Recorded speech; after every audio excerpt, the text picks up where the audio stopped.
Boa noite, irmãos. Graça e paz, o nosso Senhor e Salvador Jesus Cristo a todos. Cumprimento aqueles também que nos assistem por meio da internet, das redes sociais e que terão contato com a transmissão deste culto de adoração. Meus irmãos, nós iremos abrir a palavra de Deus. Por favor, abra a sua Bíblia no Evangelho de Mateus, capítulo de número 13. Hoje nós iremos, queridos, encerrar aqui esse bloco sobre as parábolas de Jesus. Mateus capítulo 13, nós vamos ler do verso 51 ao verso de número 52. E hoje nós iremos falar sobre as parábolas do reino, coisas novas e coisas velhas. É o que nós temos aí, tá certo? Nosso texto bíblico, tá certo? Coisas novas e coisas velhas. Dois versos da palavra de Deus que nós iremos fazer a leitura do texto bíblico, do texto sagrado. As crianças aí que estão com a tarefa em mãos, podem desenhar uma casa. Como nós iremos falar sobre família aqui, podem desenhar uma casa, que é um símbolo aí interessante para as famílias, tá certo? Desenhe sua casa. Espero que os irmãos tenham encontrado a palavra o texto bíblico. Nós iremos fazer a leitura desses dois versos da palavra de Deus. Diz assim, irmãos, acompanhe aí, por favor, atento à leitura do texto sagrado. Diz assim: entendestes todas essas coisas? Responderam-lhe sim. Então lhe disse: por isso todo escriba versado no reino dos céus é semelhante a um pai de família, que tira do seu depósito ou do seu tesouro coisas novas e coisas velhas.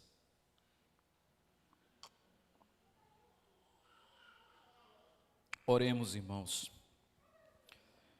Glória a Ti, ó Deus, nas maiores alturas, e louvores a Ti aqui entre nós, Pai.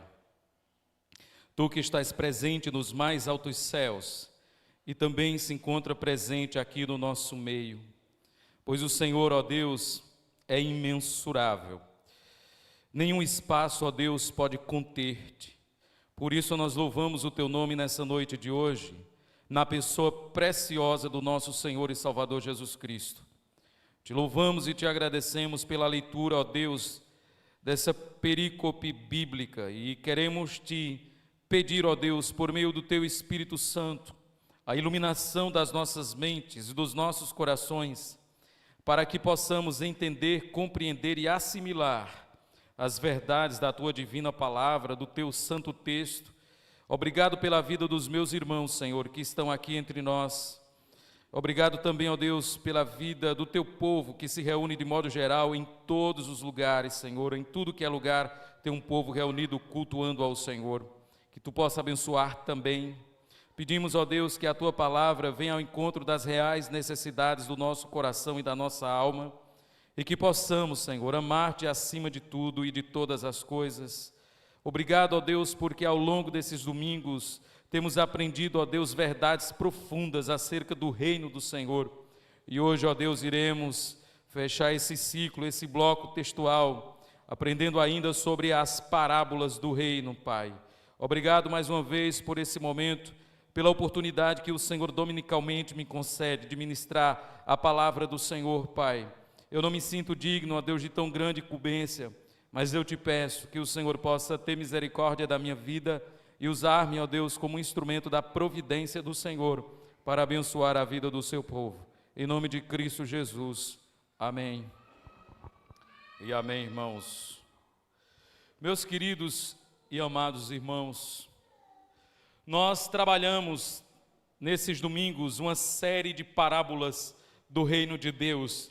Nós vimos a parábola do semeador, parábola do joio e do trigo, parábola do grão de mostarda, do fermento na massa, do tesouro escondido, da pérola de grande valor, da rede.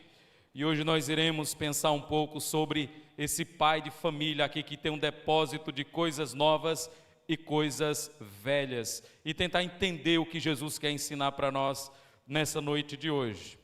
Meus irmãos, no início da minha caminhada cristã, eu acho que eu já falei isso aqui em algum culto, na escola, quando eu estava prestes a terminar o ensino fundamental, o ensino médio, melhor dizendo, eu ganhei um Novo Testamento de um grupo de missionários chamado Gideões. Eu acho que a maioria dos irmãos conhecem aqui. Eles entravam na escola e faziam distribuições de Bíblias, de Novo Testamento. E eu ganhei um Novo Testamento pequeno, joguei dentro da gaveta da casa da minha mãe. E em um certo dia da minha vida eu tirei aquele documento bíblico para poder fazer a leitura. E eu comecei a ler o Novo Testamento. Entretanto, eu descobri, certa feita, que a Bíblia não só era o Novo Testamento, existia também o Antigo Testamento. Na minha mente, a Bíblia era somente aquele Novo Testamento. E quando eu descobri que existia um outro testamento, eu fiquei doido para ter uma Bíblia completa.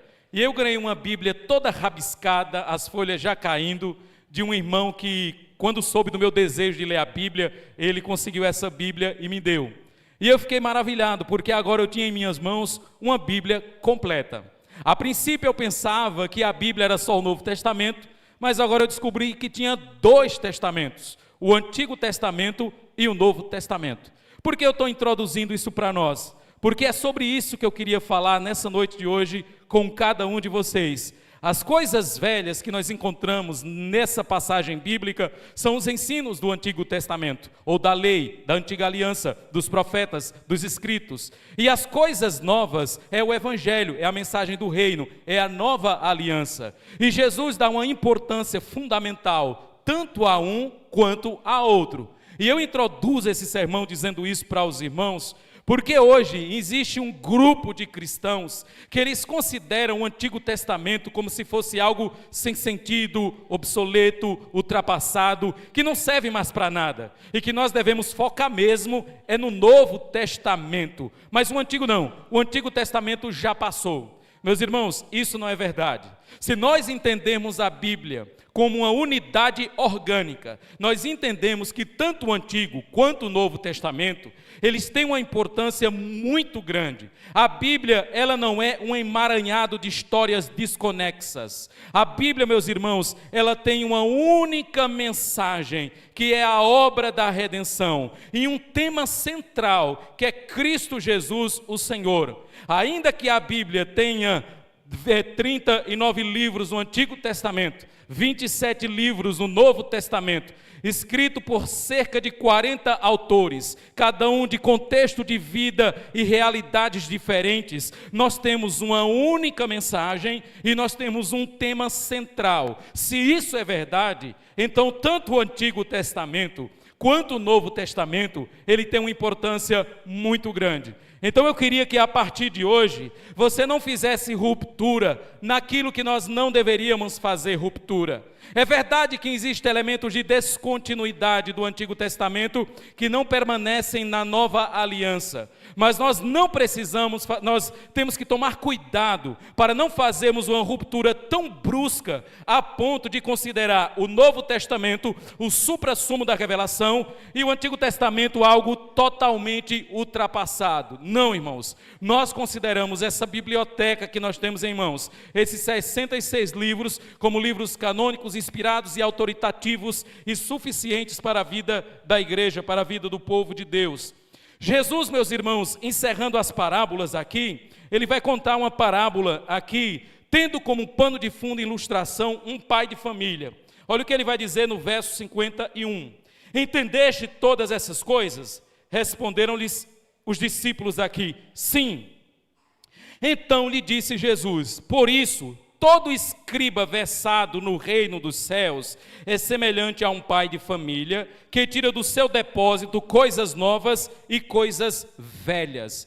Meus irmãos, um escriba, aqui a palavra escriba é a palavra grega gramateus, que significa escrivão, uma espécie de escritor. O escriba, ele tinha a responsabilidade de copiar o texto bíblico, de preservar o texto bíblico e de ensinar o texto bíblico. Um escriba nos tempos bíblicos era uma profissão altamente relevante e importante, em uma época em que a maioria das pessoas não sabiam ler e escrever. Um escriba, ele tinha uma importância muito grande. Naquela época nós não tínhamos os recursos tecnológicos que nós temos hoje, então para a preservação de documentos judiciais, religiosos, um escriba, ele tinha uma importância muito grande. O escriba aqui é o que copia o texto bíblico, o que preserva o texto bíblico e o que ensina o texto bíblico. Como a função de um escriba religioso era escrever para preservar os escritos bíblicos, eles tinham um conhecimento muito profundo do Antigo Testamento. Por quê? Porque o trabalho deles era exclusivamente copiar o Antigo Testamento em pergaminhos, que eram peles de animais. Então eles faziam ali aquela escrita para preservar o texto sagrado. Então o período que eles passavam escrevendo, se debruçando sobre a escrita do Antigo Testamento, eles conheciam de forma profunda o ensino do Antigo Testamento. Então muitos escribas, por causa do seu trabalho, se tornavam mestres da lei, ou seja, pessoas que conheciam o Antigo Testamento de forma muito profunda. Por isso que Jesus diz que todo escriba versado no reino dos céus, a ideia de um escriba versado no reino dos céus é a ideia de um escriba que foi convertido por Cristo.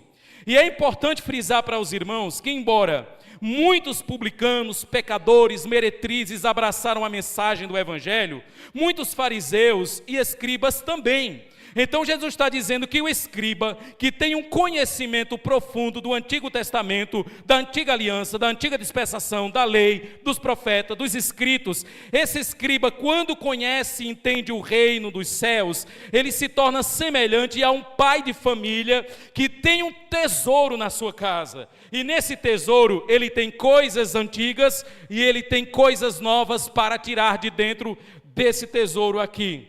Jesus usa aqui o contexto, irmãos, do pai de família, porque dentro do Antigo Oriente, o pai de família era considerado o chefe do lar. O pai de família aqui era considerado o líder da família. Dentro de uma cultura antiga, dentro de uma cultura onde o homem era a liderança do lar, Jesus usa aqui o exemplo do pai de família, porque além de ser o chefe da família, ele era aquele que provia para a família, trazendo recursos, e que entesourava tesouros para os seus filhos, para deixar por herança para eles. Então naquela época, um pai de família, um chefe de família, ele tinha essa função de liderar a família, de prover para a família e de juntar recursos para os seus filhos após a sua morte. Isso é chamado de herança. Irmãos, queria chamar a sua atenção aqui, porque eu sei que eu tenho um monte aqui de pais de famílias, de homens e de mulheres também, que têm filhos. E nós nos preocupamos muito com a vida dos nossos filhos. Nós nos preocupamos como será a vida deles após a nossa partida. Nós nos preocupamos como será a caminhada cristã dos nossos filhos após nós partirmos desse mundo. E se você não sabia, é bem provável que os seus filhos lhe enterrem. E eu espero que seja assim. Porque um pai enterrar um filho deve ser uma coisa muito dolorosa. Mas um filho enterrar o pai é triste, mas é esperado que os filhos enterrem os pais. E depois que os pais forem enterrados, os filhos seguirão a vida por esse mundo. E nós muitas vezes nos preocupamos em dar uma boa profissão para os nossos filhos, o que tem seu valor. Nós nos preocupamos muitas vezes em comprar um terreno, em ajeitar uma casa para os nossos filhos, para deixar para ele uma certa base, um certo alicerce. Mas eu queria dizer para você que esse tesouro aqui desse pai de família aqui que Jesus compara, Jesus não está ensinando sobre tesouros materiais e físicos. Jesus está falando aqui de tesouros espirituais. E isso abre o nosso coração, principalmente você que é pai, para saber que quando você morrer, a maior herança que você pode deixar para o seu filho é o Evangelho do nosso Senhor e Salvador Jesus Cristo. Ele pode ter uma boa profissão, talvez ele seja um bom advogado, um bom médico, um bom engenheiro, seja lá qual profissão for, mas se ele não tiver o Evangelho, ele será um bem-sucedido fracassado. Por que eu estou dizendo isso para nós, irmãos? Porque muitas vezes nós que somos pais, no caso os irmãos, eu estou me incluindo aqui, irmãos, não porque eu tenha filhos, mas para tentar ajudar no momento da ilustração. Nós que somos pais, que temos filhos, sabe o que nós muitas vezes nos preocupamos? Em dar todos esses aparatos técnicos para os nossos filhos e nos esquecemos do mais importante, que é o Evangelho. O Evangelho vai ensinar seu filho como viver nesse mundo. Ele pode ter uma boa profissão, ele pode ser bem-sucedido e no fim das contas ele ser um fracassado. Qual é o tesouro que você tem ajuntado para dar para seus filhos? Eu sei que eu estou aplicando aqui uma aplicação secundária ao texto. Depois eu vou entrar num assunto bem central daquilo que Jesus quer falar. Mas isso também tem uma importância muito grande. O que é que você tem juntado para que seu filho fique quando você morrer? Você tem preparado para ele uma boa casa, comprado um bom terreno, dado para ele uma boa faculdade, mas tem esquecido do mais importante, que é o Evangelho. Você pode até dizer, não pastor, mas olhe, todos os dias eu faço culto doméstico com os meus filhos, todos os dias eu falo de Jesus para eles, mas a pergunta não é essa. A pergunta que eu faço para você é, o Evangelho é importante na sua vida como pai? Porque se não for importante na sua vida como pai, não será importante também na vida do seu filho, porque seu filho vai dar valor àquilo que você dá valor, ele vai ter apreço por aquilo que você tem apreço, e ele vai rejeitar aquilo que você rejeita. Então não adianta um discurso, muitas vezes um sermão, muitas vezes uma grande homilia que você dá para o seu filho no momento de culto doméstico, quando você não dá importância ao Evangelho de Jesus na sua própria vida. E eu queria dizer, irmãos, que se um discurso, ele convence muitas vezes, um exemplo, ele arrasta. Então nessa noite de hoje, você que é pai, que está aqui, a pergunta que eu faço para você é, qual é a herança que você está deixando para os seus filhos depois que você partir? Qual é o tesouro que você está juntando para seus filhos depois que você morrer? O que é que eles vão receber de você?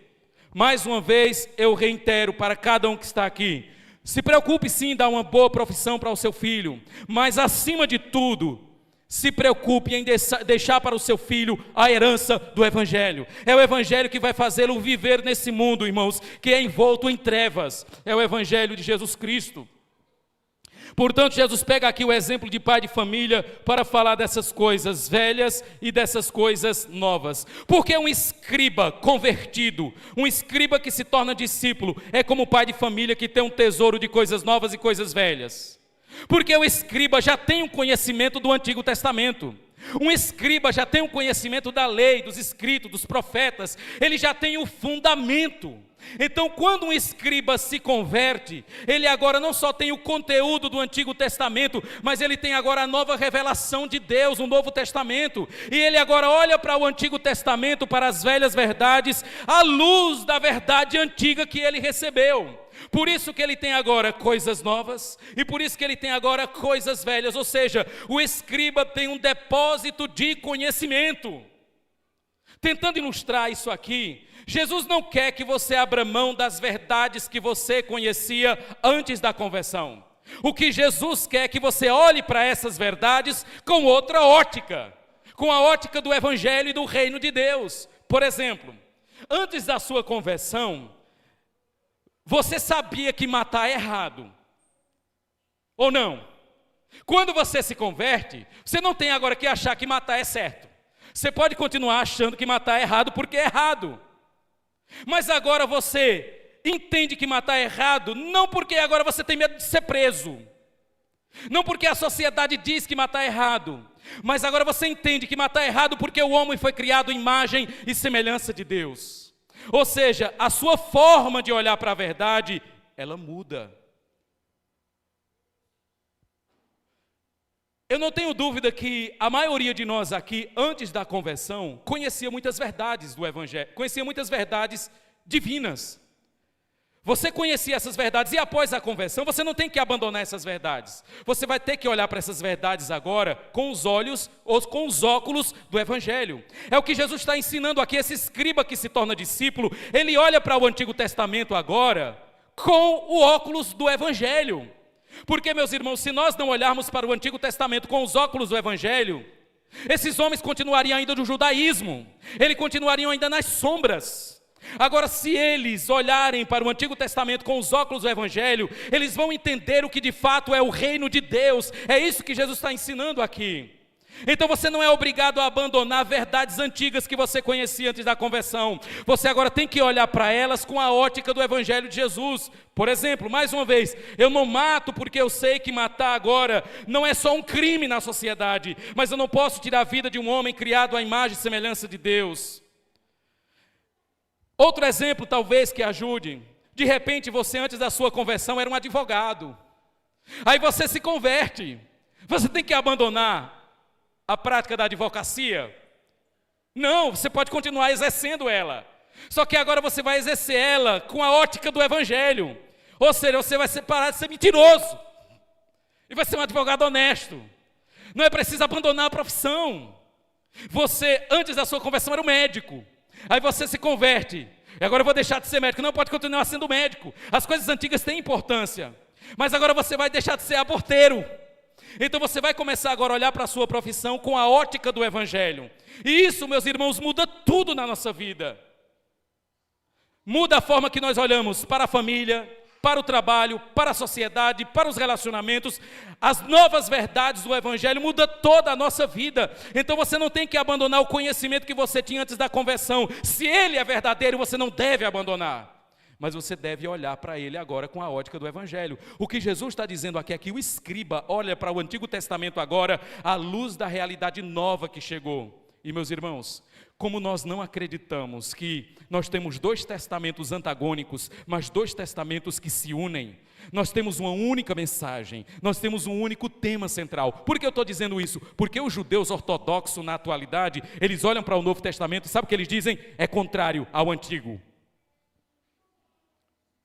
É contrário ao Antigo. Por isso que eles rejeitam o Novo.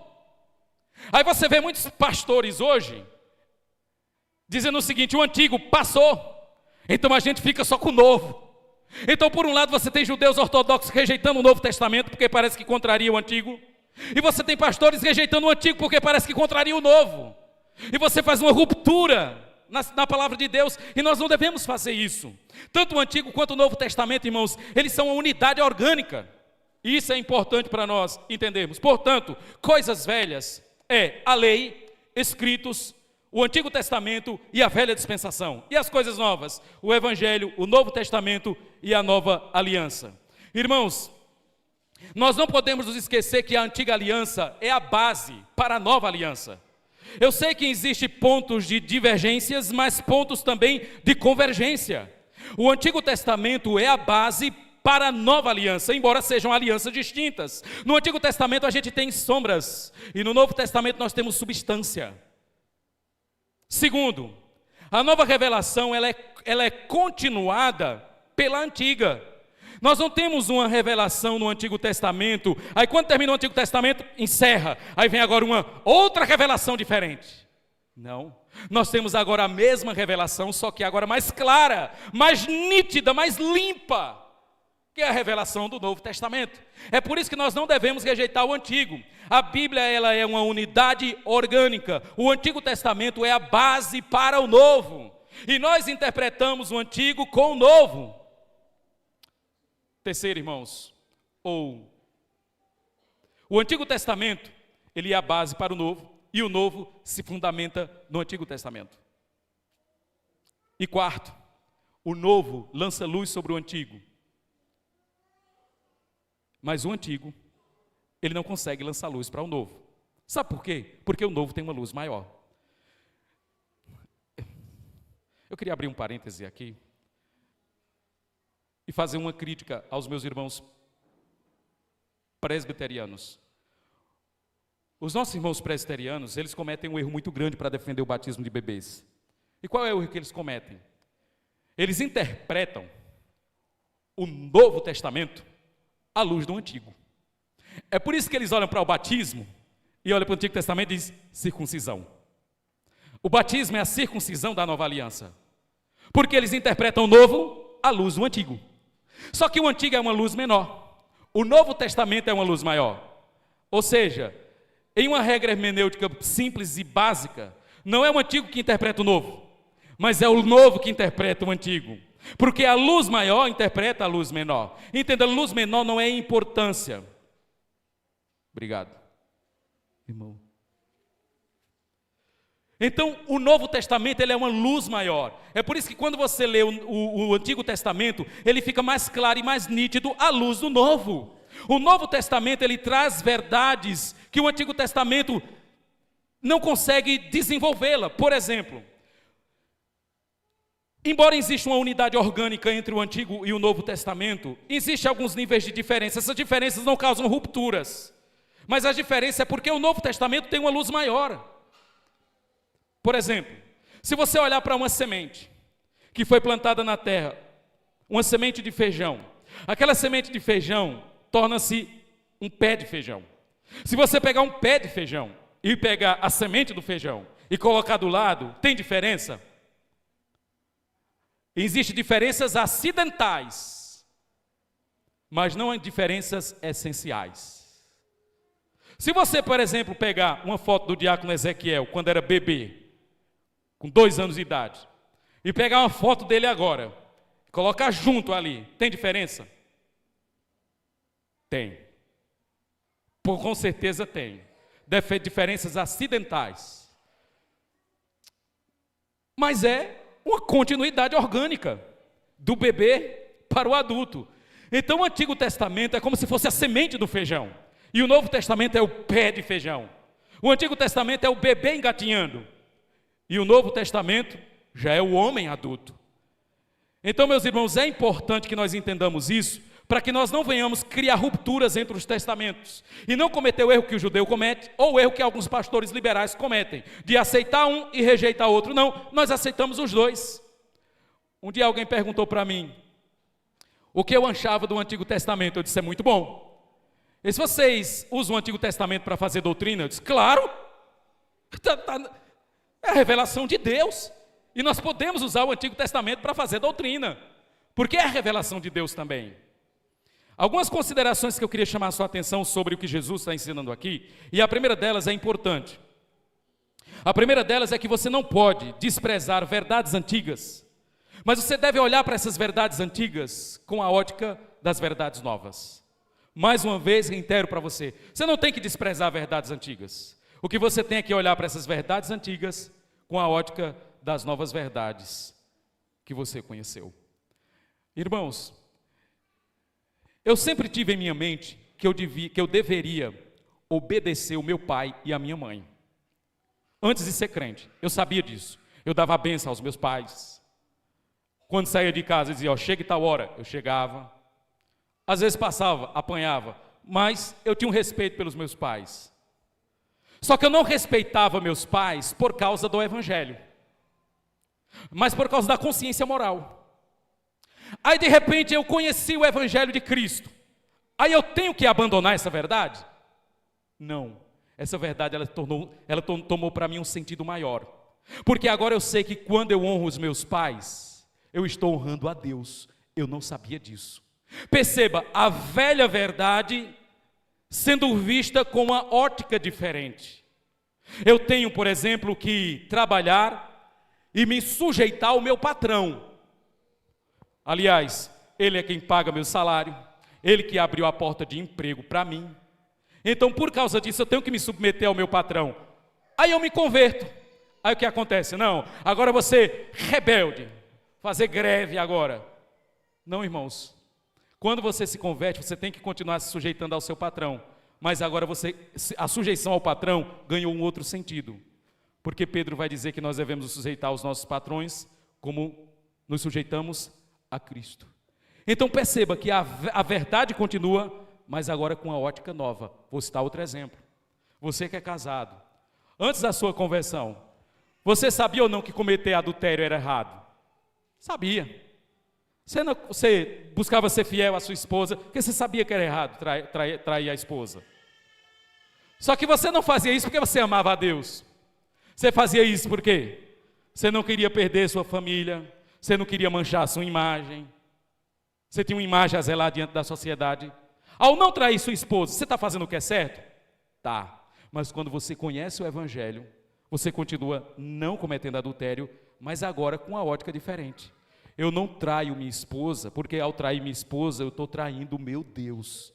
Então, o escriba, meus irmãos, quando ele se converte, ele agora olha para as antigas verdades com uma ótica diferente. Segundo, o desenvolvimento doutrinário, ele é bíblico, irmãos, pois a verdade de Deus, ela é orgânica. O que é que eu quero dizer com isso? Quando nós olhamos para algumas verdades no Antigo Testamento, você percebe que elas vão se desenvolvendo ao longo de toda a revelação de Deus. Eu vou citar um exemplo para você. Você tinha como desenvolver uma doutrina da Trindade só com o conteúdo do Antigo Testamento? Sim ou não? Talvez sim, mas seria muito difícil. Porque você tem um monoteísmo muito pesado no Antigo Testamento. Ouve, ó Israel, nosso Deus é um. Você tem sementes. Façamos o homem à nossa imagem e semelhança. Plural. Por que façamos?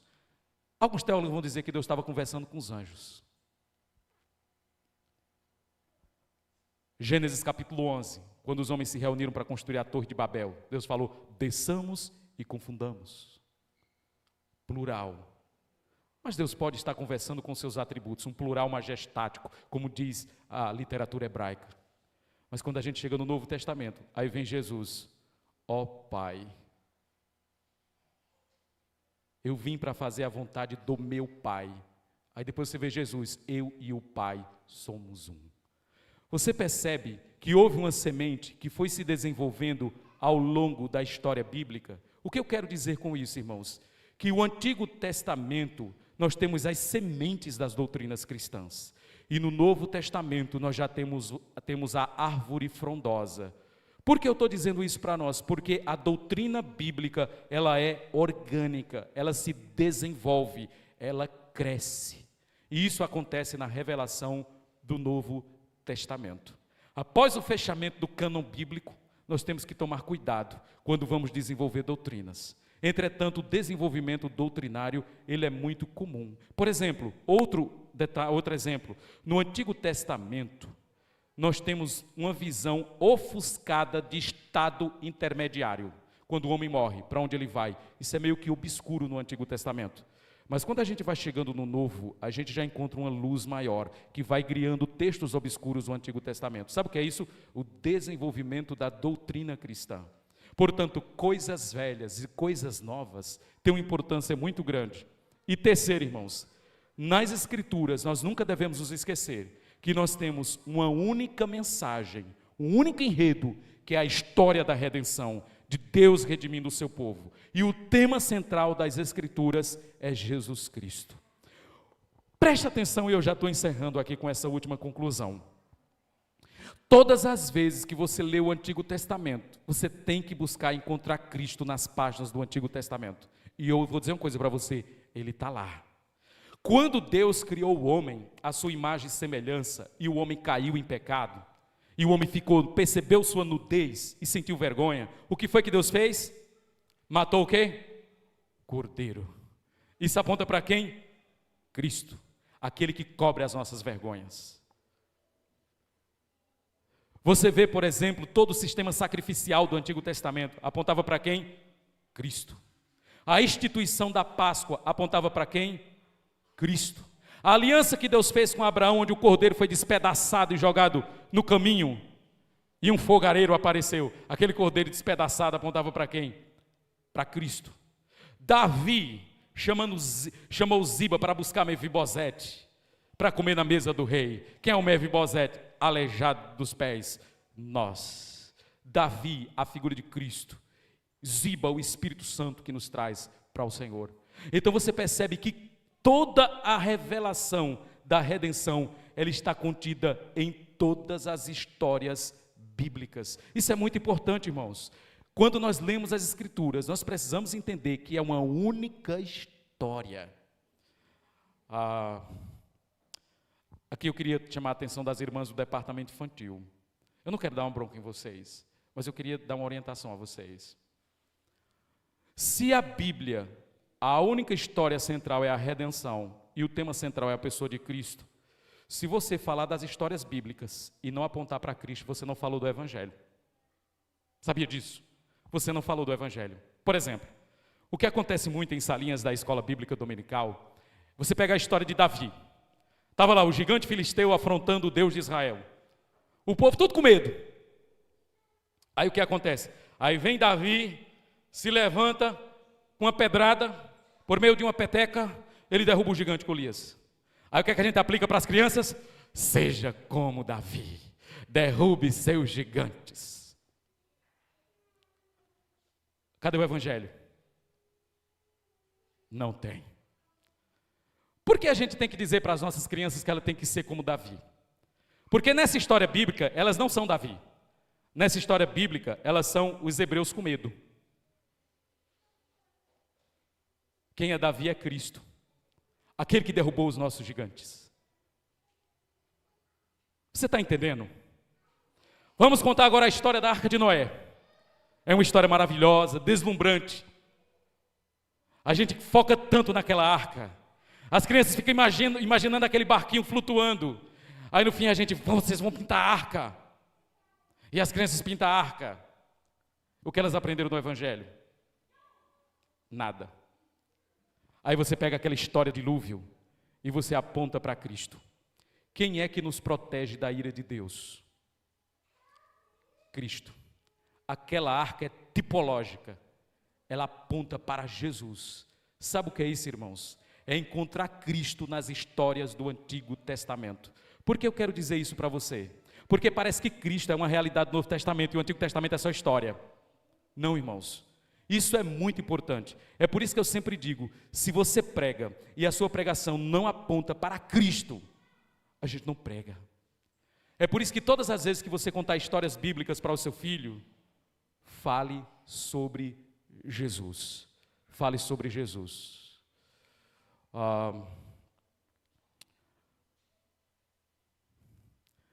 Davi, por exemplo, foi um grande rei de Israel e ele cometeu atos pecaminosos terríveis. Ele cometeu adultério, ele cometeu a morte de Urias, ele mentiu, ele cometeu pecados horrendos. O maior rei de Israel cometeu pecados terríveis. Por que é importante focar em Cristo? Porque Cristo é o rei que não envergonha seu povo. Diferente de Davi, que foi um rei que envergonhou seu povo. Você olha a história dos reis de Israel, Davi e Salomão, por exemplo, é uma amálgama de vícios e virtudes. Mas você olha para o maior rei da história e você não tem vícios. Você não tem sombras, você não tem pecado, você tem uma pessoa perfeita. Por isso que eu quero dizer com tudo isso para cada um de nós aqui, que quando Jesus diz que um escriba convertido à fé cristã, ele é um pai de família que tem coisas velhas e coisas novas. O escriba agora olha para o Antigo Testamento com outra visão, com a outra ótica, porque ele recebeu uma revelação maior. Então nessa noite de hoje, o Senhor desafia os nossos corações a olharmos para toda essa gama de conhecimento que nós temos, à luz do Evangelho de Jesus Cristo. O Evangelho é que tem que nos guiar em tudo. O Evangelho de Cristo tem tudo a ver com advocacia, tem tudo a ver com medicina, tem tudo a ver com engenharia civil. O Evangelho tem tudo a ver com o seu trabalho, tem tudo a ver com sua família, tem tudo a ver com sua profissão. Não separe aquilo que você não deveria separar. Tome muito cuidado. Eu estava conversando com um amigo meu que é psicólogo e a gente trocou umas mensagens essa semana e eu perguntei para ele uma coisa. Ele mora em São Paulo. Eu perguntei para ele uma coisa. Eu disse: como você consegue ser um psicólogo e um cristão? Ele disse, aí ele colocou embaixo, é um caos. Aí eu fiquei curioso. Porque eu disse assim, como assim é um caos? Ele disse, é muito difícil. Porque por um lado, eu sei que esse ramo de conhecimento é contrário à palavra de Deus. Mas eu procuro separar o que é o psicólogo do que é a pessoa cristã. Irmãos, eu não consigo fazer esse tipo de ruptura. Eu não sei se você está conseguindo entender o que eu quero falar para você. O que eu quero dizer é que o Evangelho de Cristo na sua vida, ele vai impactar todas as áreas da sua vida. Você não tem como ser um médico fora daqui e aqui dentro um cristão. Você tem que ser um médico crente, um advogado crente, um engenheiro crente. Eu não sei qual é a sua profissão, mas seja crente na sua profissão. Olhe a sua profissão com a ótica do reino de Deus, com a ótica do Evangelho de Cristo Jesus. Se nós entendermos isso, irmãos, nós captamos a mensagem de Deus para a nossa vida nesta noite. Crianças, coloquem aí na tarefa de vocês. Devemos ver todas as coisas pelo Evangelho de Jesus Cristo, que é a história maior que se entrelaça com as histórias menores da nossa vida. Eu queria orar, irmãos, por nossa vida e pedir a Deus que Ele nos abençoe, tá certo? Irmãs do departamento de ensino, não fiquem chateadas comigo, tá certo? É que eu aproveitei aqui o gancho para dizer para vocês que Cristo é importante na vida das nossas crianças. As histórias bíblicas são panos de fundo que apontam para Cristo, o Senhor, para que nós não contemos histórias e escondamos o tesouro das crianças, que é o Evangelho do nosso Salvador. Senhor, nosso Deus e Pai, nessa noite de hoje eu me coloco ante Tua face, diante da Tua santa presença. Como é bom, Senhor, poder ouvir a Tua palavra, poder debruçar o nosso coração nessa verdade tão inaudita. Que o Senhor, nessa noite de hoje, ó Deus, possa verdadeiramente, ó Deus, trazer à nossa mente, à nossa memória, que nós não precisamos abandonar as verdades que conhecíamos antes da nossa conversão. O que nós devemos fazer é olhar para essas verdades com a ótica do Evangelho do nosso Senhor Jesus Cristo e encontrar razões maiores para continuar mantendo firmes essas verdades. Que o Senhor, ó Deus, nessa noite de hoje, possa ministrar essa palavra nos nossos corações e que nós possamos realmente compreender, Pai, que o Evangelho do Teu Filho Jesus é o óculo pelo qual nós enxergamos toda a vida, Pai. O Evangelho do nosso Senhor Jesus, ele é o parâmetro pelo qual nós medimos todas as coisas. E o Evangelho de Jesus é a luz por meio da qual nós enxergamos todas as coisas, Pai. Que o Senhor abençoe, ó Deus, nossos corações essa noite de hoje. Em nome de Cristo Jesus. Amém. Você não consegue, o Evangelho, irmãos, ele é como a luz, ele é como o sol. Você não consegue ver